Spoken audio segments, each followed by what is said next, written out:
Türkiye'nin içine düştüğü bu çıkmazı anlamak için benzer bir ülke olan Lübnan'a bakmamız gerekiyor sanırım. Son dönemlerde her ne kadar Arjantin olacağız çığlıkları yükselse de ben durumun başka bir noktaya evrildiğini düşünüyorum. Büyük Orta Doğu Projesi adı altında başlayan ve İran, Suriye, Rusya gibi devletlerle neredeyse iç içe geçmiş olan durumları analiz etmek, içinde bulunduğumuz çıkmazı biraz daha açıklığa kavuşturacaktır. 2000'li yılların başlarında Amerika tarafından ortaya atılan Büyük Orta Doğu Projesi, insanlara iyi bir plan olarak sunulmuştu. Aslında tarihi daha eskilere dayanıyor ama biz yakın tarihte olanlardan devam edelim. Amacı Orta Doğu coğrafyasını politik, ekonomik ve sosyal olarak dönüştürmekti. Bu dönüşümü sağlamak için askeri güç de kullanılabilirdi. Zira Amerika bölgeye demokrasi götürmek adına 2003 yılında Irak'ı işgal etti. Binlerce insan öldü, Irak parçalara ayrıldı. Ve en önemlisi ülkemizin güneydoğusunda özerk bir Kürt devleti ortaya çıktı. Bu proje aslında İsrail'in bölgedeki devamlılığı ve vaat edilen topraklara ulaşma hikayesi. Bir diğer mevzu ise zengin petrol ve doğalgaz kaynaklarına ulaşmak için kukla devletler kurma ve Amerika'nın askeri üs ve tesisler ağını genişletme. Tabii hepsi demokrasi götürme adı altında. Yöntemleri basit: böl, parçala, yönet. Konu uzun ve derin, o nedenle bunu aklınızda tutun diyerek Lübnan'ın Doğu'nun Paris'i olmaktan çıkıp nasıl savaşlarla yerle bir edildiğine bakalım. 1908-1922 yılları arasında Osmanlı İmparatorluğu savaşlarla boğuşuyordu. Sevr Anlaşması'nın imzalanması ve ardından Osmanlı'nın dağılması ile bölgedeki Türk egemenliği son buldu. 1926 yılında Lübnan Cumhuriyeti kuruldu ve bir anayasa hazırlandı. Fakat anayasa 1932'de askıya alındı. Çeşitli gruplar Suriye ile birleşmeyi ya da Fransızlardan bağımsızlıklarını istiyorlardı. 1940'ta Lübnan'a bağımsızlık sözü verildi ve 1946 yılında Fransızlar ülkeyi terk ettiler. Kurulan parlamentoda her kesimi temsil edecek kişilere yer verilmişti. Cumhurbaşkanı Hristiyan, Başbakan Sünni, Meclis Başkanı Şii'ydi. 1947 yılının sonlarında Birleşmiş Milletler'in Filistin bölme planı ve ardından başlayan iç savaş, İsrail Devleti'nin kurulmasına yol açtı. Tabii bunların hepsinin hayatın olağan akışı içinde gerçekleştiğini söylemek imkansız. 1948 yılında İsrail Devleti'nin kurulması ve ardından İsrail-Arap Savaşı ile Lübnan, Filistinli mültecilerin akınına uğradı. Mültecilerin varlığı Lübnan'daki sosyal dengeyi alt üst ediyordu. Dini ve etnik dengeler bozulmaya başladı. 1948-1975 yılları arasında siyasi bölünmeler hız kazandı. Farklı dini ve etnik gruplara dayalı siyasi partiler ve örgütler ortaya çıktı. 1957 yılında yapılan seçimlere hile karıştırıldığı iddiaları vardı. Lübnan'ın en önemli siyasi figürlerinden biri olan Kamal Janbulat parlamentoya giremedi. Hristiyan olan sağcı ve açıkça komünizm karşıtı olan Kamil Şamon devlet başkanıydı. 1 Şubat 1958'de Mısır ve Suriye birleşerek Birleşik Arap Cumhuriyeti'ni kurdu. Birçok Lübnanlı Müslüman, Lübnan'ın bu birliğe katılmasını savunuyordu. Hristiyanlar ise bağımsız kalmak konusunda ısrarcıydılar. Başkan Kamil Şamon, Süveyş krizi sırasında Mısır'a destek vermemişti. Müslümanlar ve Hristiyanlar arasındaki gerilim, Mısır'ın askeri güçlerinin konuşlanması ile daha da alevlendi. Bunun üzerine El Fetih'in kurucusu Yaser Arafat ve yardımcısı Halil Vezir Lübnan'a geldiler. Mayıs 1958'de Müslüman bir kalabalık, Amerikan Bilgi Servisi kütüphanesini yaktıktan sonra silahlı bir isyan patlak verdi. Birleşmiş Milletler, Suriye ve Mısır'ı Lübnan'ın iç işlerine karışmakla suçluyordu. Ardından Başbakan Kamil Şamon, Amerika'dan askeri müdahale istedi. 14 bin Amerikan deniz piyadesi Lübnan'ı istikrara kavuşturmak için geldi. Amerika bu isyanda Jean Boulat'ın desteklediği yeni Cumhurbaşkanı Fuat Şehab'ın tarafındaydı. Yeni Cumhurbaşkanı ile Lübnan kısmen bir barış dönemi yaşamaya başladı. Sivil savaş öncesi Lübnan bir dizi ekonomik sorunla boğuşuyordu. Tarım ve endüstrideki zayıflık, yüksek işsizlik oranları, Ekonomik büyümenin yavaşlaması ile halktaki gerilim iyice artıyordu. Aynı dönemde bir de diğer tarafta pastanın kaymağını yiyenler vardı. Kötü yönetim ve yolsuzluk her tarafa sirayet etmişti. Kamu kaynakları kötü kullanılıyor, rüşvet, adam kayırma, vergi kaçakçılığı gibi sorunlar tüm kademelerde kendini gösteriyordu. Kaynakların adaletsiz bir şekilde dağılımı toplumda güvensizlik ve hoşgörüsüzlüğün artmasına neden oluyordu. Bu da toplumsal sınıfların çatışmasına doğru ilerliyordu. Cumhurbaşkanı Fuat Çahap'ın başlattığı kalkınma programı da yetersiz kaldı. Bu kalkınma programı baskı ve yolsuzlukla anılıyordu. Güvenlik endişeleri ise had safhaya ulaşmıştı. 1960'lı yıllarda Lübnan sosyal açıdan kısmen sakindi. Fakat Yaser Arafat'ın kurucusu olduğu El Fetih, Lübnan kamplarında 400 bin mülteci arasında oldukça aktifti. Lübnan'a yığılan bu mülteciler, Lübnan topraklarından İsrail'e karşı saldırılar düzenliyorlardı. İsrail bir taraftan Lübnan'daki yandaşlarına destek verirken, diğer taraftan baskınlarla uğraşıyordu. Filistinliler mülteci kamplarını işgal ediyor, Lübnan ordusu bu konuda oldukça yetersiz kalıyordu. 1969 Kahire Anlaşması ile Lübnan kampların kontrolünü Filistinlilere bırakmayı kabul etti. Bu Filistinli mülteciler Lübnan'da devlet içinde başka bir devlet yarattılar. Burada bir dipnot düşmek istiyorum. Filistin Kurtuluş Örgütü gibi bir durum bizim topraklarımızda yok diyebilirsiniz. Birkaç bilgi vermek istiyorum. Birleşmiş Milletler kararı ile savaş suçlusu sayılan Suriye'de Kürt Bölgesi Partisi Başkanı'nı ve birçok sivili katleden adam Mardin Artuklu Üniversitesi'nden mezun oldu. Restoran işleten IŞİD'in bölge sorumluları haberlerini okumuşsunuzdur. Ya da iki Türk askerinin yakılması emrini veren IŞİD kadısının Gaziantep'te dükkan işlettiğini. Daha fazla bilgiyi açık kaynaklardan da bulabilirsiniz. Lübnan'a devam edelim. 1967'deki 6 gün savaşlarında Arap devletlerinin yenilmesiyle Filistinliler hamilerini kaybettiler. Ürdün'de bulunan Filistinli mülteciler Ürdün ordusunda bir ayrılık çıkartarak kralı devirmeye çalışıyorlardı. Ancak Ürdün karşılık verdi ve bu mülteciler de Lübnan'a sürüldü. Bu son akın ile ülkeye gelen mülteciler Lübnan'ın demografik yapısını değiştirdi ve çoğunluk Müslüman tarafına geçti. Hristiyanların çoğu Batı yanlısı bir tutum izlerken Müslüman ve Pan-Arabist gruplar Sovyet ve Arap ülkelerinin yanında yer aldı. Filistin Kurtuluş Örgütü Lübnan topraklarında faaliyetine başladı ve giderek güçlendi. Lübnan, kendi topraklarını savunmada hiçbir zaman etkili olmamış küçük bir orduya sahipti. Filistinliler bunu bildiklerinden Lübnan sınırlarından kolayca geçebiliyorlardı.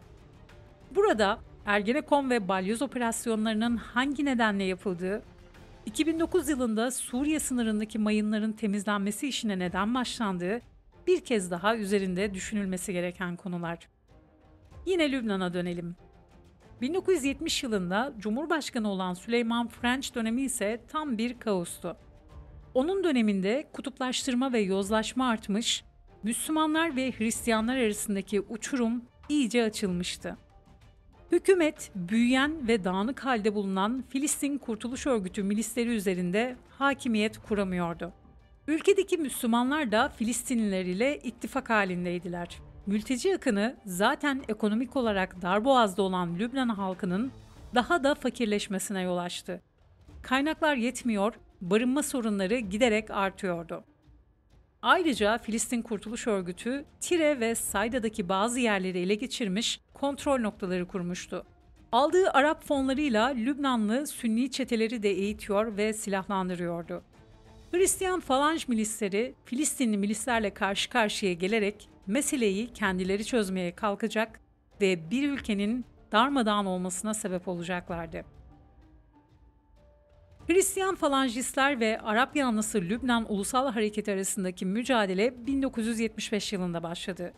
Aynı yıl Sayda şehrinde başlayan bir balıkçılık grevi düşmanlıkların bir anda ortaya çıkmasına sebep oldu. Başkan Kamil Şamon, Lübnan kıyılarında yapılan balıkçılığı tek elde toplamak istiyordu. Balıkçılara yapılan adaletsizlikler birçok Lübnanlı tarafından haksız bulundu. Devlete ve ekonomik tekelleşmeye karşı kin ve nefreti pekiştirdi. Zaten siyasi yolsuzluklar ekonomik olarak zorda olan Lübnan halkının iyice belini bükmüştü. Mülteci akınıyla da kaynaklara ulaşmada zorluklar yaşıyorlardı. Tekelleşen balıkçılık şirketine karşı eylemler kısa sürede Filistin Kurtuluş Örgütü destekçileri ve sol görüşlüler tarafından siyasi bir eyleme dönüştü. Devlet göstericileri bastırmaya çalışıyordu ama o kargaşada nasıl olduysa bir keskin nişancı Sayda'nın eski belediye başkanını öldürdü. Bu konuda birçok iddia var. Belediye Başkanı Maruf Saad'ın hükümet tarafından öldürüldüğü birçok resmi olmayan kaynakta yazar. Fakat her kim öldürdüyse küçük ve sessiz başlayan eylemin bir iç savaşa dönüşmesine sebep oldu. Sayda'da olaylar uzun bir süre kontrol altına alınamadı. Hükümet de kontrolü iyiden iyiye kaybediyordu. 13 Nisan 1975'te Hristiyan olan Doğu Beyrut'ta bir kiliseye ateş açıldı ve 4 kişi öldürüldü.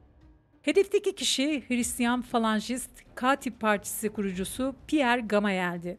Bu olayın faillerinin Filistinliler olduğunu düşünen Falangistler saatler sonra yolculuk halindeki bir otobüse saldırı düzenledi. Bu saldırıda otobüste bulunan 30 Filistinli öldürüldü. Otobüs katliamına tepki olarak şehir çapında çatışmalar çıktı. Bir gün sonra ise Lübnan Ulusal Hareketi'ne üye 4 kişi öldürüldü. Beyrut'ta hızla barikatlar kurulmaya başladı. Barikatlardan geçmek isteyenler dini bağlılıkları ile değerlendiriliyordu. Hristiyan olan Doğu Beyrut, Müslümanların geçmesine izin vermiyordu ve geçenler öldürülüyordu. Beyrut, Müslüman ve Hristiyan olarak ikiye bölündü. Ardından Suriye, Filistin Kurtuluş Örgütü'nü tekrar kendi etkisi altına almak için Lübnan'a askeri müdahale gerçekleştirdi. Hafız Esad, Amerika ile koltuk temasındaydı. Girersem sen müdahale etme diyordu. Direkt Filistin Kurtuluş Örgütü'ne yapılan bu müdahale Suriye ile İsrail'i aynı safa koyuyordu. Aslında iç savaşı durdurmak bahanesiyle yapılan bu müdahale fiilen bir işgaldi. Bir sonraki adımda İran destekli Hizbullah örgütü devreye girdi. Şii Müslümanlar Lübnan'ın en fakir topluluğuydu. Koruma bahanesiyle Hizbullah da bu tablodaki yerini aldı. Derken diğer Arap ülkeleri devreye girdi, bir sürü barış görüşmeleri yapıldı. Bu anlaşmalara uyulmadığı tekrar gruplar birbirleriyle savaştı. Bu savaş tam 15 yıl boyunca sürdü. 200 bin insan öldü, 17 bin kişi hiç bulunamadı. 1 milyondan fazla insan dünyanın değişik yerlerine göç etmek zorunda kaldı ve Orta Doğu'nun Paris'i bir daha belini hiç doğrultamadı. Şu an ağır bir ekonomik buhranla uğraşıyorlar ve hala yolsuzluk, hırsızlık devam ediyor. Halk ise perişan, yurt dışında yaşayan yakınlarından gelen parayla geçinmeye çalışıyor. Lübnan İç Savaşı ile ilgili Coşkun Aral'ın birçok videosu var. Kendisi de iç savaşta muhabirlik yapmış zaten. İlk elden dinleyebilirsiniz iç savaş sırasında yaşananları. Lübnanlaşma diye siyasi bir terim terminolojiye girdi. Bir ülkenin iç savaşa veya başarısız bir devlete dönüşme sürecini ifade eden aşağılayıcı bir terim. Lübnan'ın ekonomik ve politik geçmişi üzerine mülteci sorunu yaşaması Türkiye ile inanılmaz benzerlikler gösteriyor. Bu durum endişe verici boyutta üstelik. Büyük Orta Doğu Projesi hakkında da birkaç özet bilgi vermiştim zaten başlarken. Kararı siz verin. Arjantin mi oluyoruz yoksa Lübnan mı? Son olarak bitirmeden Avrupa Birliği Güvenlik Çalışmaları Enstitüsü'nün yapmış olduğu 40 yıl sonra Lübnan İç Savaşı'ndan çıkarılacak dersler isimli çalışmayı da size aktarmak istiyorum. İstiyorum ki bizi kutuplaştırmaya çalışan kim olursa olsun onun derdi sen, ben, ülkemiz, geleceğimiz değil. Çalışma 7 başlıkta toplanmış. Birinci ders diyor ki çatışma nedenleri değişir. Her ne kadar Lübnan'da Falangistler ve Hristiyan gruplar Filistinli mültecilere karşı savaştılar gibi görünse de durum hızla bir iç savaşa dönüştü.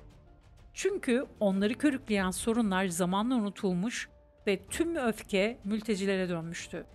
Yani sebepler değişir ve zamanla daha da değişecektir. Filistin Kurtuluş Örgütü Lübnan topraklarından çıktığında bile iç savaş devam ediyordu. İkinci ders çatışma söylemlerine dikkat edin diyor. Lübnanlılar iç savaşı genelde bir Müslüman-Hristiyan savaşı olarak tanımlar.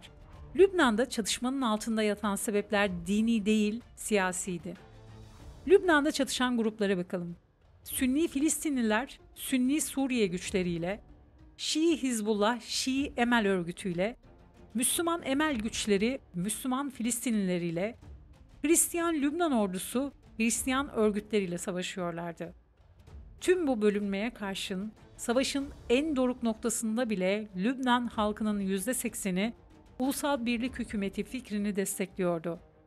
O yüzden ardı arkası gelmeden yapılan düşmanca söylemlerin kimin işine yarayacağını bir düşünün. Üçüncü ders çatışma, çatışmayı doğurur diyor. Devam eden şiddet, ekonomik çöküntü ve sosyal erozyon sadece devlet otoritesini artırdı ve tabii silahlı mücadele edecek güçlerin sayısı da aynı oranda arttı. Örneğin ilk başlardaki milis güçleri 3-4 kat artmıştı. Bunun sebebi milis güçlerine verilen maaşlardı.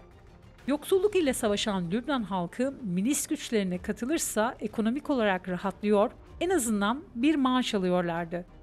Bu milisler için ödenen ücretler yasa dışı işlemleri de artırdı. Uyuşturucu ve petrol kaçakçılığı, yağma, banka soygunu, kaçak mal ticareti. Bir deliği kapatmaya çalışırken ardından başka bir deliği kapamak için bu milis güçlerine hep ihtiyaç vardı. Kısacası savaş lordları barıştan hiç haz etmiyor. Dördüncü ders, dış güçler çatışmayı şiddetlendirir. Suriye, Filistinli militanlar için ülkeyi işgal etti. Güney Lübnan ordusu İsrail ile işbirliği yaptı. Hizbullah sürekli İran'dan destek alıyordu. Lübnanlı milisler toplam 30 milyar dolar dış yardım aldı bu iç savaşta. Ve yapılan bu yardımlar çatışmaların uzamasına sebep oldu. Beşinci ders müdahalenin sınırları vardır diyor. Birkaç ülke Lübnan iç savaşına müdahale etti. 1978 yılında İsrail Lübnan'ı işgal etti ve hala orada. Birleşmiş Milletler geçici görev gücü dalgalı bir yapıya sahipti. İsrail'in geri çekilmesini denetlemek için oradaydılar. Ama çok geçmeden Filistinli militanların hedefine oturdular. Kışlaları bombalandı, 300'e yakın görev gücü askeri hayatını kaybetti. 6.000 kişilik Birleşmiş Milletler gücü çatışma dinamiklerini değiştiremediler. Altıncı ders savaşların kendi iç saatleri vardır diyor. En ilginç tespit bu bana göre. Bir iç savaşı sona erdirmek zordur. Çatışan tarafların algısı, kapasitesi ve bağlılığı bir topluluğun iç saati olarak tanımlanır. Lübnan'da en az 12 barış girişimi başarısızlığa uğramıştır. İç saat olgusuna özellikle dikkat çekiliyor bu raporda. Bu tür çatışmaların ilk 3 yılında çözümü zorlaştıran en önemli faktör olarak ortaya çıkıyor bu savaşların iç saati olgusu. 7. ders, milis yönetimi sona ermelidir. Lübnan ordusu bölgesel savaş sonunda kargaşa içindeydi. Firar ve dağınıklık silahlı kuvvetleri zayıflatmıştı. Ardından milis güçleri ortaya çıkmıştı, neredeyse her evde bir silah vardı. Lübnan, Suriye ve İsrail tarafından işgal edilirken cephanelikleri ulusal direnişe destek veren Hizbullah kontrolüne verdi. Tüm bu karmaşaya rağmen Lübnan, milislerin 15 yıllık iktidarına son vermeyi başardı. Tüm mali sıkıntı ve siyasi zorluklara rağmen Lübnan ordusuna verilecek olan halk desteği, ordunun görevini yerine getirmesi için en önemli olgu olarak karşımıza çıkıyor. Milis güçlerinin başarılı bir şekilde orduya entegre edilmesiyle Lübnan belki de sembolik de olsa başarılı bir adım atmış gibi görünüyor. Ders alınır mı? Umarım. Bir sonraki videoda görüşmek üzere.